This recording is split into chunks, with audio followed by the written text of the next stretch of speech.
एक समय था जब वन प्लस की बहुत ज़्यादा डिमांड थी। हर दूसरा इंसान वन प्लस के स्मार्टफोन को ही परचेस कर रहा था एंड इस कंपनी की सेल देखते देखते काफ़ी ज़्यादा बढ़ती जा रही थी। बट फिर ऐसा क्या हुआ कि आज वन प्लस खत्म होता जा रहा है। कोई भी वन प्लस का स्मार्टफोन नहीं लेना चाहता है। इसके पीछे क्या कारण है, आज के इस वीडियो में हम जानते हैं। वन प्लस कंपनी को पीटी लाओ एंड कार्ल पाई ने 16 दिसंबर 2013 को शुरू किया था, लेकिन अपनी खुद की कंपनी स्टार्ट करने से पहले ये दोनों ओप्पो की कंपनी में काम करते थे। इन दोनों का विजन क्लियर था कि वो लोगों को ऐसा स्मार्टफोन देना चाहते थे जिसमें बढ़िया स्पेक्स हो, बढ़िया कैमरास हो, अच्छा प्रोसेसर हो एंड एक अच्छी प्रीमियम फील हो, प्रीमियम बिल्ड क्वालिटी हो। ज़्यादातर जो स्मार्टफोन्स उस समय मौजूद थे फीचर्स अच्छे थे, लेकिन उनकी जो डिज़ाइन थी वो ज़्यादातर सिमिलर थी, जिसकी वजह से लोग उनकी डिज़ाइन को कम अट्रैक्ट करते थे। एक दिन कार्ल पाई एक रेस्टोरेंट में बैठे थे एंड उन्होंने ऑब्जर्व किया कि ज़्यादातर लोगों के पास में एप्पल का डिवाइस है। लोग एंड्रॉयड के स्मार्टफोन को इतना ज़्यादा पसंद नहीं कर रहे हैं एंड उन्होंने अपनी टीम के साथ इस चीज़ के ऊपर रिसर्च की, काफ़ी ज़्यादा हार्डवर्क किया। तो उस समय उनकी टीम में सिर्फ 5 से 6 लोग ही थे एंड वो एक कैफ़े में बैठकर अपनी रिसर्च वगैरह किया करते थे। साल 2014 में उन्होंने अपना पहला स्मार्टफोन वन प्लस वन को लॉन्च किया। उस समय कार्ल पाई के पास इतनी ज़्यादा फंडिंग नहीं थी, इतने पैसे नहीं थे जिससे कि वो लोगों को ऑफलाइन भी इस स्मार्टफोन को प्रोवाइड करा सकें। इसीलिए उन्होंने ऑनलाइन इस स्मार्टफोन की सेल रखी थी। इसके तहत उन्होंने कई सारी स्ट्रेटेजीज को अपनाया एंड इसी के साथ में उन्होंने अपना एक नया ज़बरदस्त स्लोगन दिया, नेवर सेटल, जो लोगों के बीच में काफ़ी ज़्यादा फेमस हुआ। एंड उन्होंने अपना एक कैंपेन चलाया, स्मैश द पास्ट, जिसका मतलब ये है अपना पुराना स्मार्टफोन तोड़कर उसकी वीडियो को सोशल मीडिया पर अपलोड करो एंड सिर्फ $1 में नया वन प्लस वन ले जाओ, जो लोगों के बीच में इतना ज़्यादा पॉपुलर हुआ कि 1,40,000 लोगों ने अपना पुराना स्मार्टफोन तोड़ा, उसकी वीडियोस ऑनलाइन अपलोड की एंड उन्होंने वन प्लस का स्मार्टफोन परचेस किया। कार्ल पाई को स्टार्टिंग में ये डर था कि उनका पहला स्मार्टफोन सक्सेसफुल होगा या फिर नहीं। इसी चीज़ के डर की वजह से उन्होंने सिर्फ 1,000 यूनिट्स को ही बेचने का डिसाइड किया था। लेकिन लोगों को वन प्लस वन इतना ज़्यादा पसंद आया कि इसकी 10 लाख यूनिट्स देखते ही देखते सेल हो गई। अब पसंद क्यों भी नहीं आता, क्योंकि इस स्मार्टफोन में उस समय के काफ़ी बढ़िया कैमरास दिए जा रहे हैं, काफ़ी बढ़िया ओएस दिया जा रहा था एंड काफ़ी बढ़िया फीचर्स भी दिए जा रहा था, जिसका प्राइस सिर्फ 27,999 रुपये रखा गया था। अपनी पहले स्मार्टफोन की मैसिव सक्सेस को देखते हुए वन प्लस के सीईओ कार्ल पाई ने ये सोचा कि अब उन्हें दूसरा स्मार्टफोन लॉन्च करना चाहिए एंड इसी को देखते हुए साल 2015 में वन प्लस ने एक और नया स्मार्टफोन वन प्लस 2 को लॉन्च किया, जिसमें उन्होंने स्नैपड्रैगन 800 सीरीज़ का एक प्रोसेसर को यूज़ किया था, जिस प्रोसेसर में पहले से ही हीटिंग इश्यू आ रहे थे।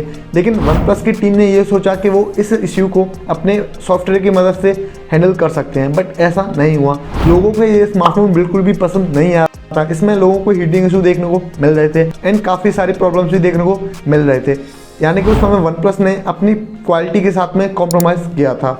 एंड वन प्लस 2 जैसे स्मार्टफोन में वो पुरानी वाली प्रीमियम क्वालिटी नहीं थी, जिसकी वजह से लोगों ने इस स्मार्टफोन को परचेस नहीं किया एंड ये स्मार्टफोन बहुत जल्दी फ्लॉप हो गया।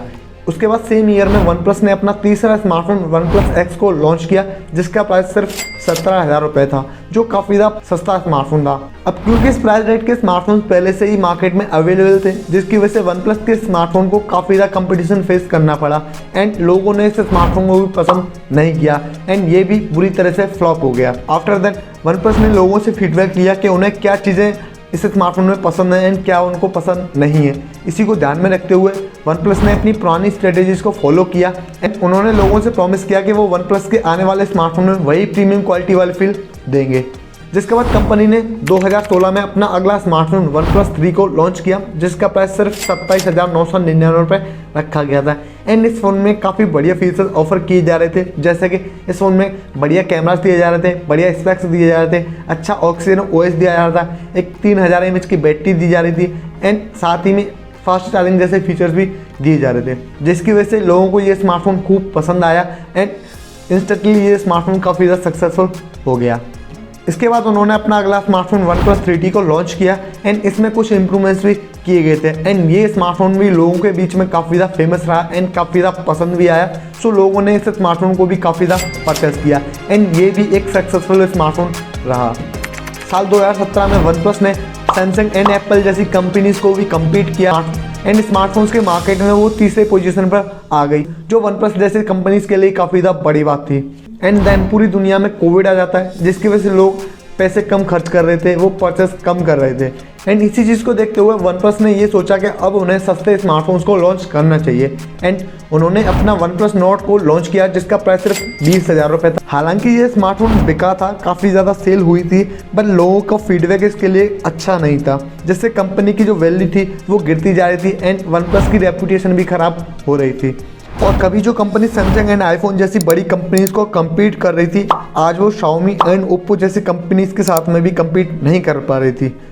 इसके बाद वन प्लस ने स्मार्टफोन्स के मार्केट में अपनी गिरती हुई वैल्यू को बचाने के लिए ओप्पो के साथ में मर्ज होने का फैसला किया एंड वो ओप्पो के साथ में मर्ज हो गई। वन प्लस के ओप्पो के साथ में मर्ज होने से पहले ही कालपाई ने वन प्लस की कंपनी को छोड़ दिया एंड उन्होंने अपनी नई कंपनी नथिंग को स्टार्ट किया, जिसमें वो और ज़्यादा बढ़िया स्मार्टफोन प्रोड्यूस करने का प्रॉमिस करते हैं। वन प्लस का ओप्पो के साथ में मर्ज होने के बाद में उन्होंने अपना अगला स्मार्टफोन वन प्लस नोट 2 को लॉन्च किया, जो 4 महीने में इंडिया में 3 बार ब्लास्ट हो चुका था एंड यूज़र को काफ़ी ज़्यादा हार्म भी हुआ था, जिसके बाद लोगों ने इस कंपनी में ट्रस्ट खो दिया एंड वो वन प्लस के स्मार्टफोन को परचेस करना नहीं चाहते थे। एंड ओप्पो के फीचर्स भी वन प्लस के स्मार्टफोन्स में दिए जा रहे थे जो यूज़र्स को बिल्कुल पसंद नहीं आ रहा था। एंड उसके बाद वन प्लस ने अनाउंस किया कि वो वन प्लस के ऑक्सीजन ओएस को ओप्पो के कलर ओएस के साथ में रिप्लेस करने वाले हैं, तो लोगों ने इसका खूब विरोध किया एंड उन्होंने इसको बिल्कुल पसंद नहीं किया, क्योंकि लोग वन प्लस के स्मार्टफोन्स के लिए एक प्रीमियम प्राइस पे करते हैं एंड अगर उन्हें प्रीमियम प्राइस पे करने के बाद में भी अच्छा प्रीमियम वाला स्मार्टफोन नहीं दिया जाए तो वो क्यों ही इस स्मार्टफोन को पसंद करेंगे। इसी के चलते वन प्लस के मार्केट शेयर 40% से घटकर सीधा 20% पर आ गए। तो ये थे वो रीज़न जिसकी वजह से कंपनी लगातार फेल होती जा रही है, कंपनी लगातार डाउनफॉल करती जा रही है। लेकिन अगर वन प्लस फिर से वही प्रीमियम फ्लैगशिप स्मार्टफोन्स एक रीजनेबल प्राइस पर ऑफर करे तो कंपनी वापस से आगे बढ़ सकती है एंड ये एक बार फिर से बहुत सारे ब्रांड्स को पीछे छोड़ सकती है।